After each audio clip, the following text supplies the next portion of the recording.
Hey everybody, today is a great day because I thought I would do a little vlog about opening up E3 to the public. Now this is going to be a controversial video, I know, because there's a lot of angry people on both sides of this issue, so I'm expecting a lot of thumbs down on this video. That's okay, I can handle it. Not everybody has to like everything I say, that's fine. Now, before I start going on and on about how I believe that the public should be kept out of E3, which is going to piss a lot of people off for saying that. I know a lot of people have just said that going to E3 as a gamer is their lifelong dream, and it's finally happening, and they're so excited. And here I'm going to pee on their dream. Now, before I get started, let me say some positive things about allowing public to E3. Aside from the obvious, more eyes on your game, that sort of thing. Aside from all of that stuff, let me say that I met a lot of very, very cool people who are gamers. I might call them gamers. I might call them people with the yellow badges. And what's nice about that is I get to talk to a wide variety of people, and that's very cool. Gamers are cool people. I like hanging out with gamers. So that's all well and good. Another obvious thing is that gamers are the other half of the coin. If there weren't for gamers, there wouldn't be a market for those of us in the industry to make games for. Alright, so let me also talk about misconceptions about E3. It looks like a party. If you're just from home, it looks like a bunch of gamers just sitting around playing video games, and holy crap, that's awesome. But let me say that E3 is not an event for gamers. E3 is a press conference, and although this isn't so much the case anymore, it used to be also a expo for commercial buyers. Like executives from different game retail stores would go to E3 to try and see which games are going to be big, which they should keep in stock. Obviously that's not so much the case anymore because of so much digital distribution. Yeah, but I'm sure that GameStop sends their execs there to try and see what they think will be big. Now, one of the things that I want to counter an obvious point there is somebody might say, well, just because a game company has a really fancy booth, they have really great trailers, that doesn't necessarily mean that it's going to be a good game. And this is going to sound bizarre that I'm saying this, but it's actually true. That's irrelevant. And the reason why that's irrelevant is because if a game company spends a ton of time promoting and hyping a game, that's going to mean gamers are going to want to hear more about it. They're going to click on the articles. Okay, I keep hearing about this game. What the heck is it about? They're going to click on the articles. They're going to watch the trailers, they're going to watch the interviews or read the interviews or whatever, and so press is going to make a lot of money off of that. So the more a game company hypes a game, the more press will make money covering that game. Now, once the game is released, if the game is well liked by fans or whatever, is not going to change how much money the press made off of covering that game. So that's completely irrelevant. As strange as that might sound, it's irrelevant. Alright, so how is E3 different this year? What changes have been made? Well, there have been several things that were different. For one, in years past, I'll give you an example. Here's an anecdote. So, I remember, I think this would have been 2011, I went to E3 one year, and I used to be a huge MMO gamer. I played almost every big MMO out there. Just obsessed with MMOs. That's why I'm so bad at shooters, because I haven't played them. Because I grew up, I played, when I was a teenager, I was playing the Ultima series, and then once MMOs started becoming more and more popular, I just played those. Man, I can tab target, I've been a hardcore raider, anyways. Hardcore raider, really good at MMOs, but let's move on. So, I was obsessed with Rift. This game, this MMO Rift that had come out. And it was at E3, and I remember I walked up to the Trion booth, and there was like 6 stations of people playing Rift, where they could play Rift, but only 2 of them were being used, so 4 of them, just nobody there. right? I know this is like, if you went to E3 this year and it was your first time, the concept of having a gaming station where there's no line for it's just mind-blowing. There's no line. I just walked up, took a look at the game, went, okay. And there's a guy standing there, and he struck up a conversation with me. And he was the executive producer of Rift. The executive producer, like one of the main guys there. And I told him, I said, you know, I have a lot of suggestions for Rift, and if you wanted, I could type you up a list of 10 things I think would massively improve the game. He thought I was kidding. He kind of laughed and said, yeah, okay. I said, I'll be here tomorrow with the list. He said, all right. And so I typed up a list. Now, I know everybody thinks that my ideas are just so great. The devs should just listen to me because I'm just so smart.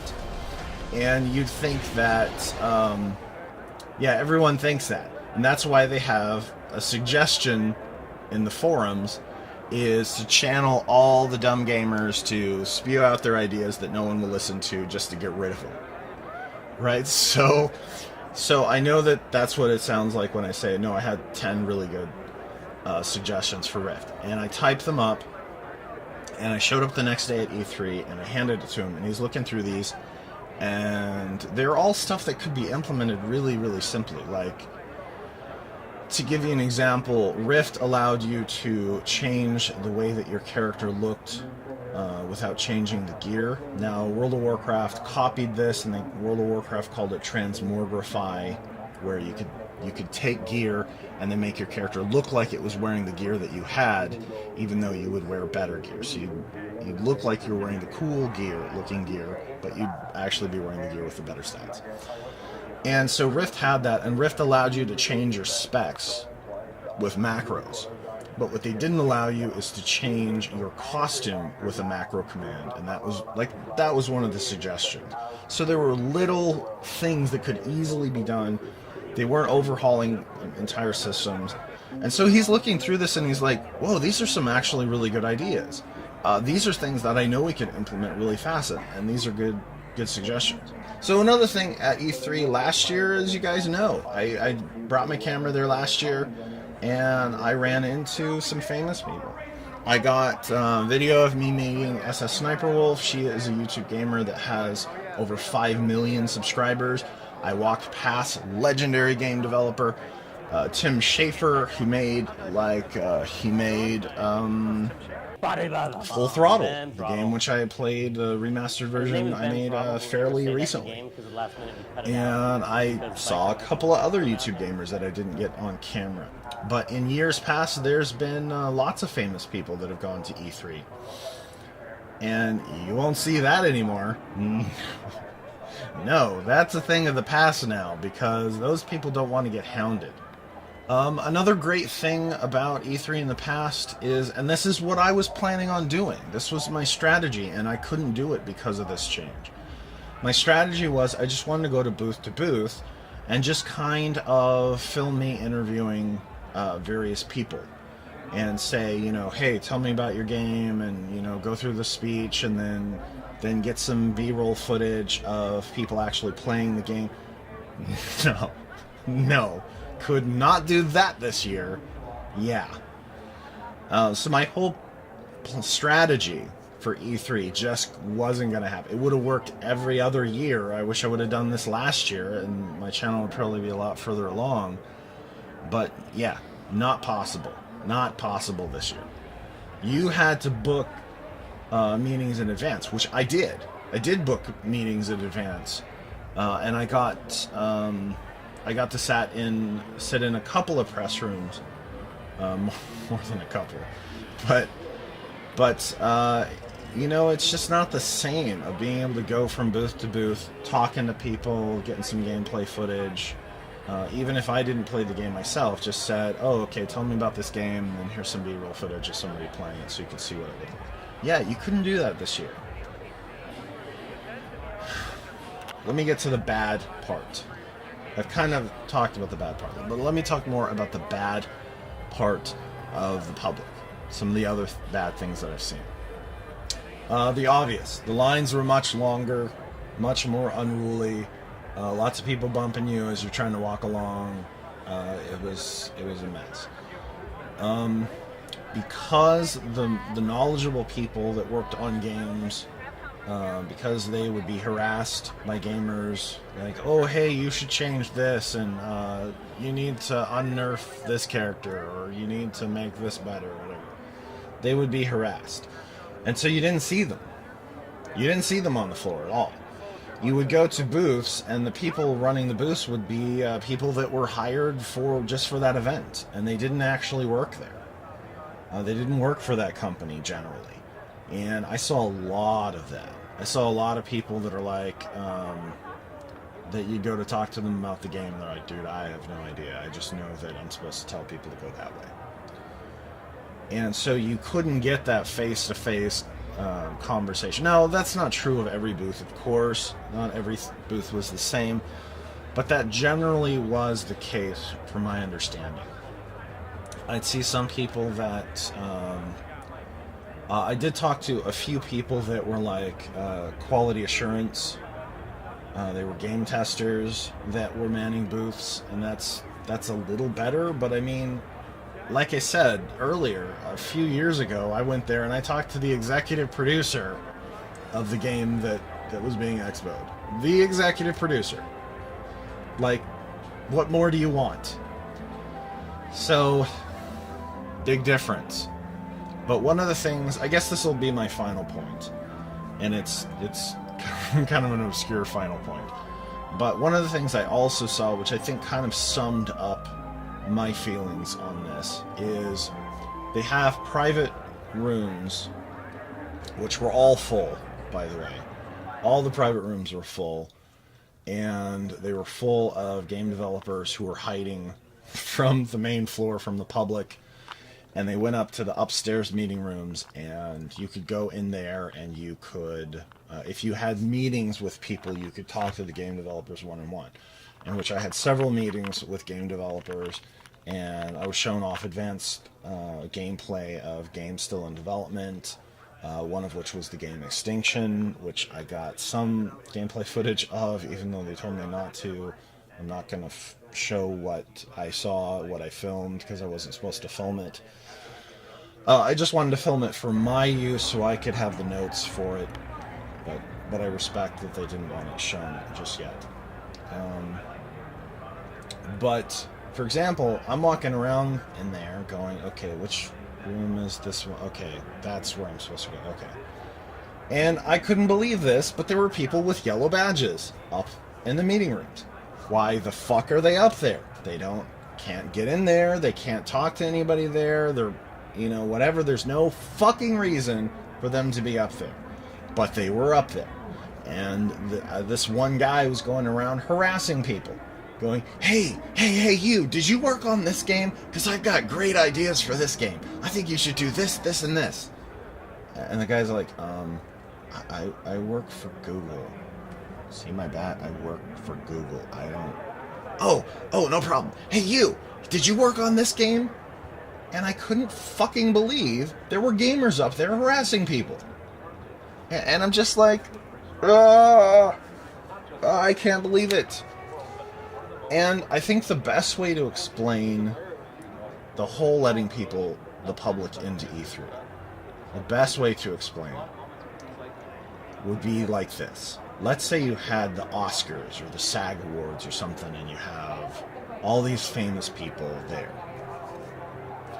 And the people in the audience some of them are small-time actors, some of them are bigger actors, some of them are directors, producers, writers, cinematographers, whatever the hell they are. But they're all people in the industry, and they're there because they want to talk to other people in the industry and they want to network. So imagine they're all like networking in there, and you can walk around, you can see whoever, and the press is there too. And the press is welcome there because the press will then distribute what happens there. So they'll show footage of it or whatever, and people can see that. And that's all well and good. But let's say one year they decide to let the general public in. And you get movie stars like Brad Pitt and, whatever movie stars. And they just get swamped. They get surrounded by fans that just harass the crap out of them. And they go, hey, what about this? What, can I have your autograph? And I think you're so great or whatever. And they're like, oh my God, leave me the fuck alone. And no one can network anymore because every famous person is surrounded by fans and no one can talk anymore, and then it's difficult moving around. It would just be miserable. That's what E3 was this year. Miserable. You couldn't really just walk up to people and just casually talk to specific people that you wanted to talk to. You couldn't really talk to industry people that well. And you could book meetings with people, but that's no. Can you imagine going to a party and you can't talk to anyone at the party unless you've scheduled a meeting with them? How ridiculous would that be? So that's I don't know. Just aside from all of that, I thought E3 was fun.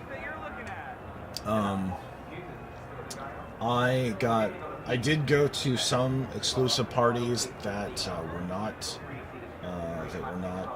advertised, parties I can't talk about, and I got to hang out with developers for a lot of upcoming games. I got my business cards out to a lot of people because I want to get advanced gameplay footage of games. That is my mission. Because I want people to be able to go, oh, you go to Lokana's channel and you can totally watch games before they come out. That's my goal. That's what I'm trying to do. That's why I went to E3, really, is to make those kind of connections.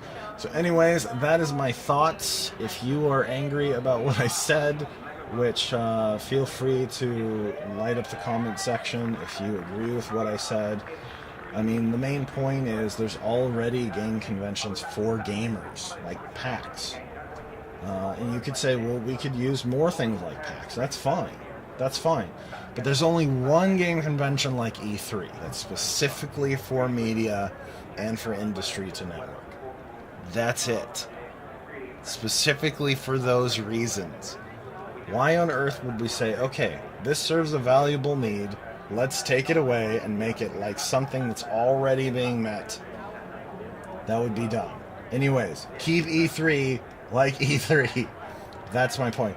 Alright guys, if I have pissed you off, if you are angry, if you think I have been disrespectful towards gamers who are the lifeblood of the game industry and you think I'm a jerk, say so in the comments section. I am totally fine with all of that. If you go, you made some good points there, you good point maker person there, you, then let me know. But that is going to be it for now, guys. Bye.